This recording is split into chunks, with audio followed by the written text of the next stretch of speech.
this was a really, really bad performance from City. There has not been a game this season in the Premier League that City have not deserved to win, in my opinion. Every other game, we've created numerous chances, not just chances, big chances.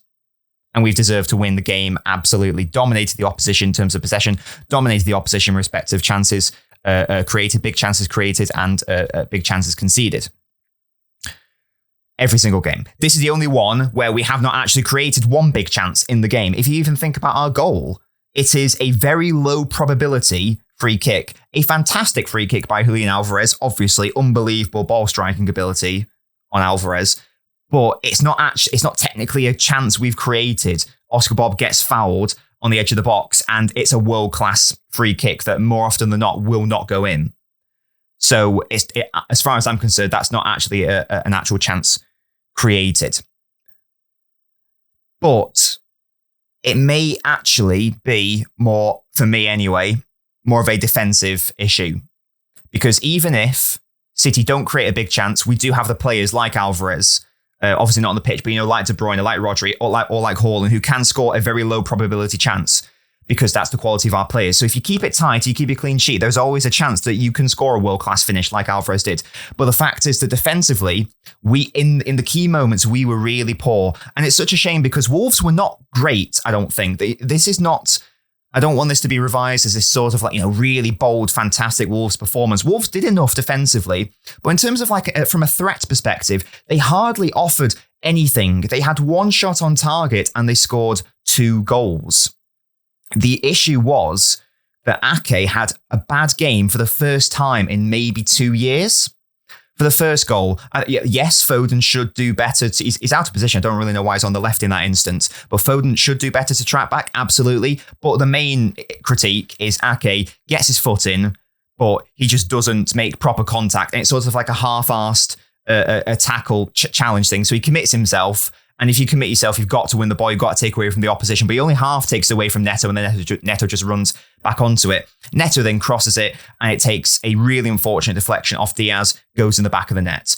That actually came about from Kovacic giving the ball away as well. There was another instance later in the game where, again, Kovacic caught on the ball, gives it away. We'll get onto the Kovacic issues in a moment. And then for the second Wolves goal as well, again, I think Ake should do better to close down the cross. Diaz does well to get his body in the way, and his block, unfortunately, happens to fall to a Wolves player. And this is what I mean by I don't really have any doom and gloom about the game, really, because on another day, even without the refereeing situation that we've discussed, and even without the squad issues that I've discussed, Diaz blocks that cross from Neto for the first one, and it goes behind for a corner.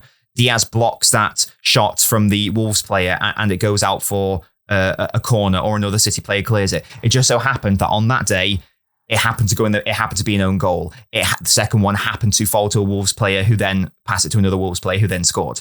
So that, coupled with the bad overall performance from City, just made it worse than it was, I think. As I say, on another day, I think that we get away with them, and as City fans, we look at it and we say, oh, well, that wasn't great, but hey, we still got the win. That's what matters. We chalk it off as a bad performance. It's just a bit of a blip. Sort of like I think it was the Leicester game last season, really similar circumstances where we didn't really create that much. Haaland wasn't on the pitch, if memory serves, but De Bruyne scores a world-class free kick, but we kept it tight to the back, so we win 1-0. That game, I feel like, just went to the annals of history. No one really remembers it.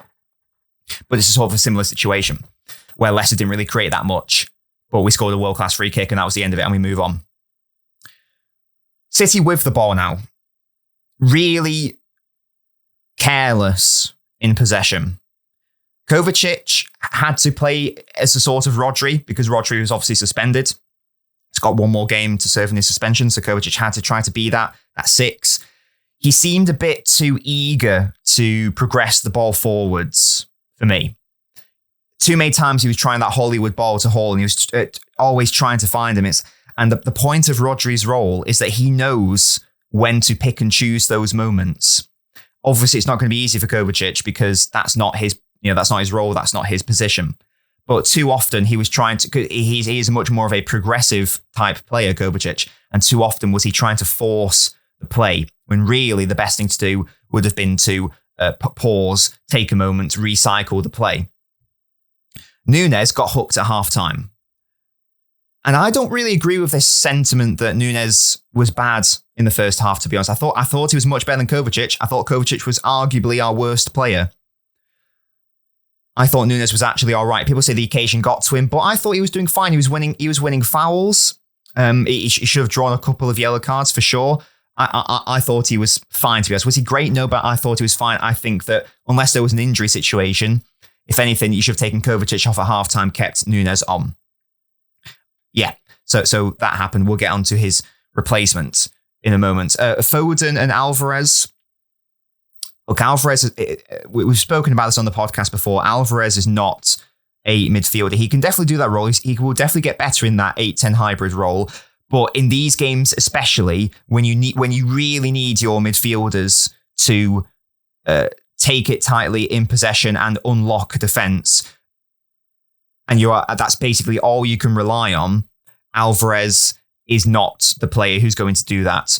To be honest, he thrives in different circumstances, and I think he really struggled today. Foden also struggled, but I think the main reason why Foden struggled is basically because we focused so much of our play down our left-hand side. And this is where we're going to talk about Doku as well, because Doku tried. He kept trying to do things. He kept trying to take on his man. His end product was just abysmal, to be honest, against Wolves, which is a shame. It's probably, as I say, I'm not going to have a go at him for trying, but every time it got to him, his crosses just weren't good. His passes weren't good. His final take on or dribble just wasn't good. But yeah, I don't know why we were so insistent on forcing it down the left-hand side. And the other issue, we've spoken about Ake's issues defensively. There was also an offensive issue from Ake, because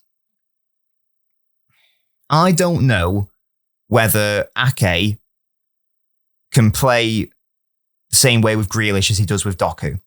It was great last season when Grealish was on the pitch, because Grealish thrives when he has an overlapping player. So, whether that's Ake, Laporte, or, even like, Foden or Bernardo Silva assisting him on that left-hand side, whatever.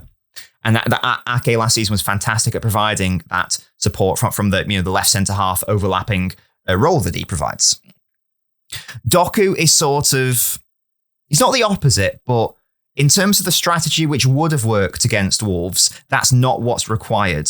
If you think about the West Ham game, and you think about how Doku destroyed Soufal over at West Ham's right back over and over and over again. Why? Now ask yourself, why was he able to do that? He was able to do that because Doku is a 1v1 specialist. Put him 1v1 against a right back, more often than not, he will win that battle. He will win that dribbling duel, if you will. The issue, and the reason why it worked against West Ham, again, why did he have all that space? It was because Gvardiol, who was the left side centre half that day, was playing very narrow. What did that do? That's called overloading to isolate. That's where you play most of your you quote overload. You basically pack your side of the pitch onto. You pack your players onto one side of the pitch, in this case the right or the middle, wherever, which drags opposition players, in that case West Ham players, it drags them to all the other bodies. And then what you do is you leave one player on the other side, in this example the left side, to then be isolated one-on-one. And then you do a switch, suddenly your left wing is one-on-one with the right back, and you're in. And we kept doing that over and over and over again against West Ham, because Gvardiol's positioning meant that he was basically acting like a magnet, dragging the West Ham players over to him, leaving Doku one-on-one with Soufal. Ake did the opposite of that. He maintained his high and wide position. What did that do? It meant another Wolves player was dragged closer to him, which meant that Doku, when he was getting on the ball, it wasn't a 1v1 situation. There was another Wolves player supporting him. So I don't really know why we did the exact opposite of what we did against West Ham when it clearly worked so well. I don't know if that's just because Ake has been instructed to do that? I find that hard to believe. Is it just because Ake wasn't quite switched on, wasn't quite aware of what he was expected to do compared to, say, Gvardiol? I'm not sure.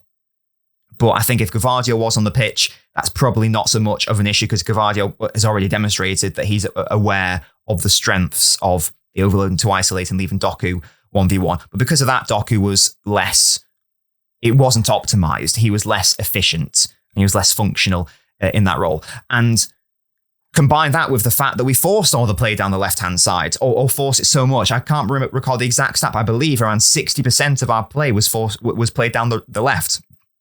It was played down the left. And even when Doku was moved over to the right in like the last 10 minutes, it's still 60% on the left. So that just goes to show that there was not enough, there was too much focus on the left and not enough on the right. Now, which in turn meant that Foden didn't have the best game.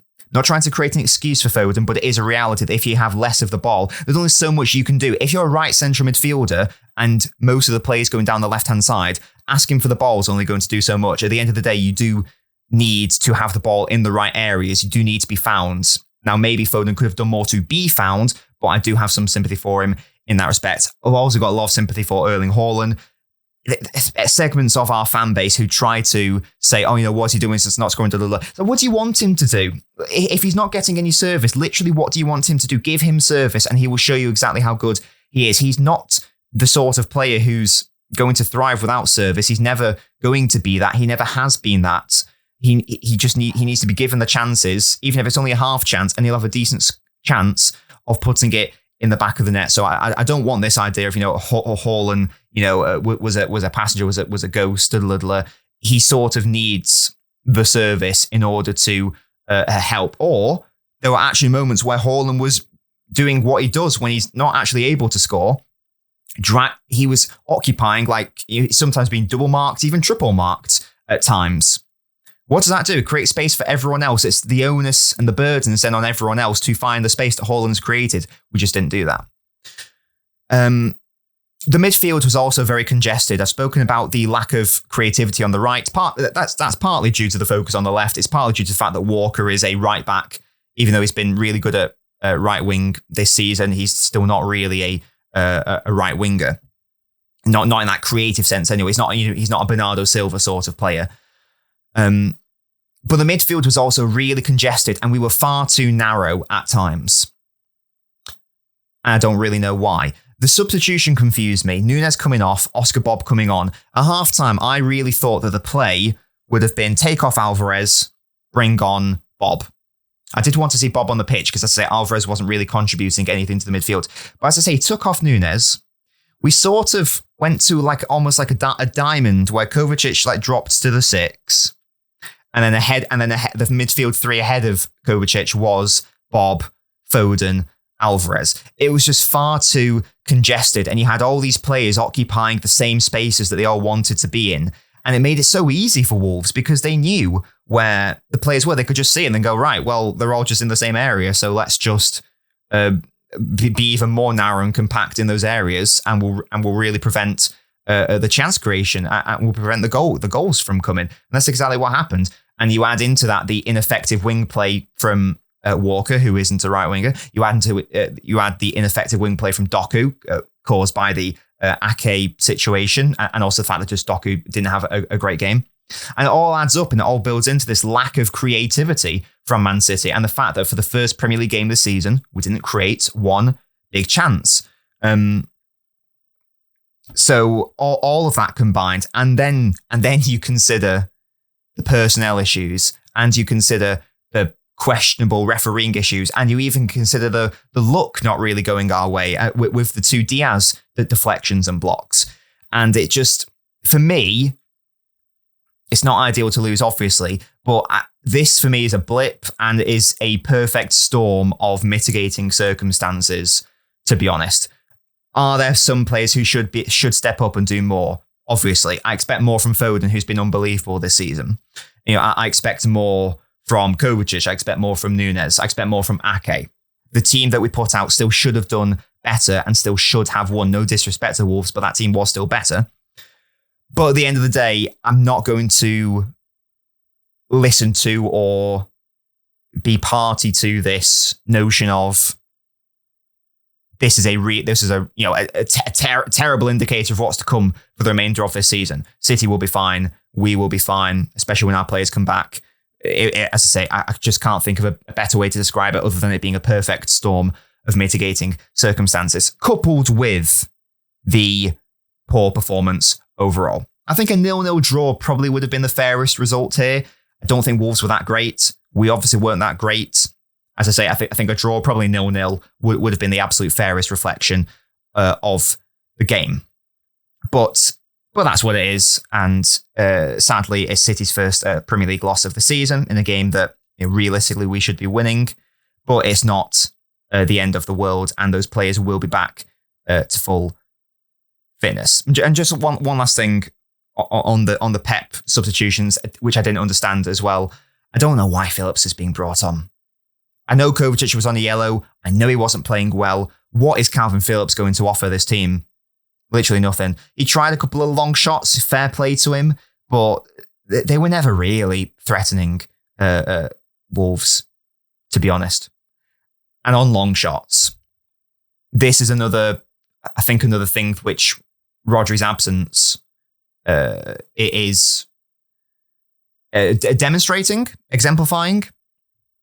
We've spoken about the Kovacic issue already. If Rodri's there, then he's not going to panic. Do you know what I mean? He's not going to try to overly progress like Kovacic did. So that's the first thing. His diagonal switches are also gorgeous. We've seen Rodri a couple of times, as a playmaker almost this season doing that. That's something that was absent there. But what's also absent, and obviously what's also absent without De Bruyne on the pitch, is that City against Wolves, that City side, lack a long shot threat. There is no player I associate with being able to, outside like a free kick from Alvarez, whatever, being able to just pick it up from like 30 yards or outside the box, run onto it, and bam, goal. Ball strike from outside the box and being in those positions as well. That's a threat that De Bruyne offered, and obviously will offer when he comes back. But that's also what Rodri offers. I feel like that's an incredibly underrated asset of Rodri's.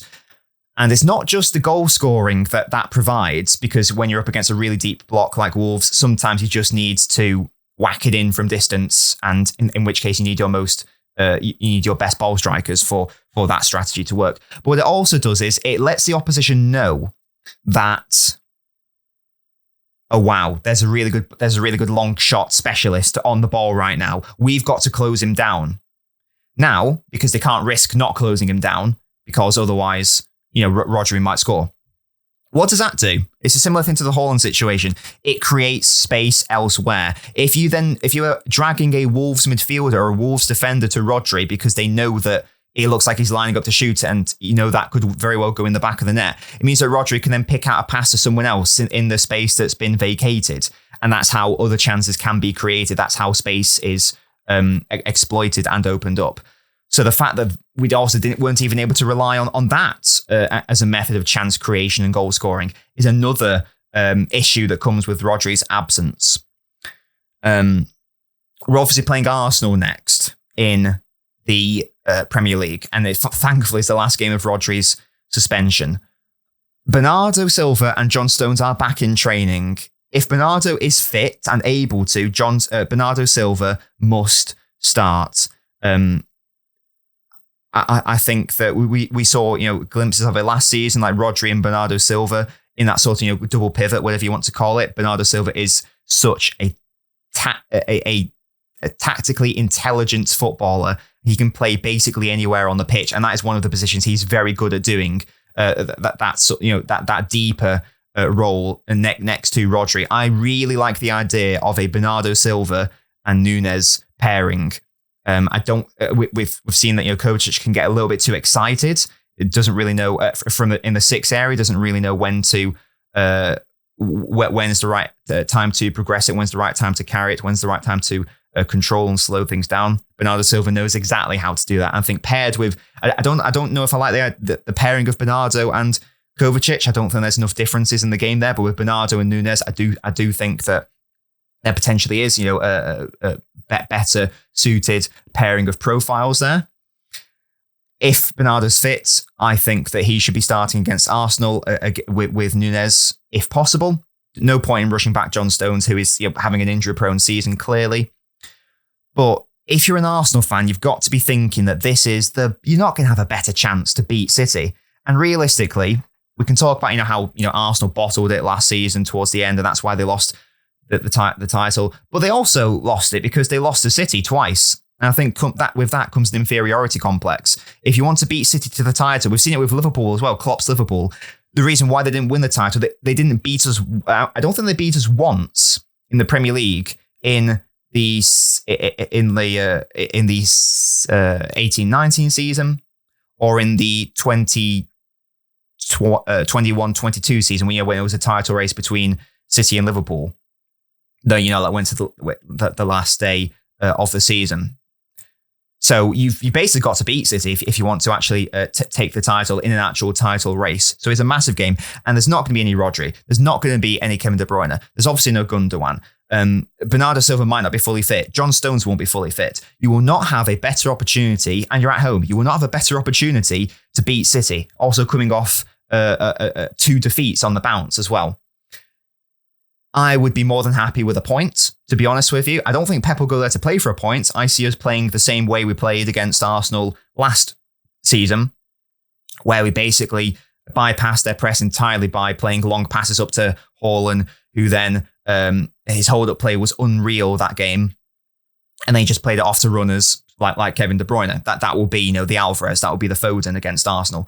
So there's no reason why we can't go there, play that same way. If we get a point, we get a point. If we get a win, we get a win. But there's no reason why we can't do that. But yeah, if you're an Arsenal fan, you've got to be thinking this has got to be the chance that we take. Surely, we're undefeated in the league. All the issues going on at City right now, given their injuries and suspensions and the past 2 performances, we've got to go for it. So yeah, I am worried, to be honest. But at least it's early enough in the season, and echoing back to the start of this podcast where I said this midfield crisis is a short-term issue. After the Arsenal game, Rodri will be back, and that is going to be massive for City.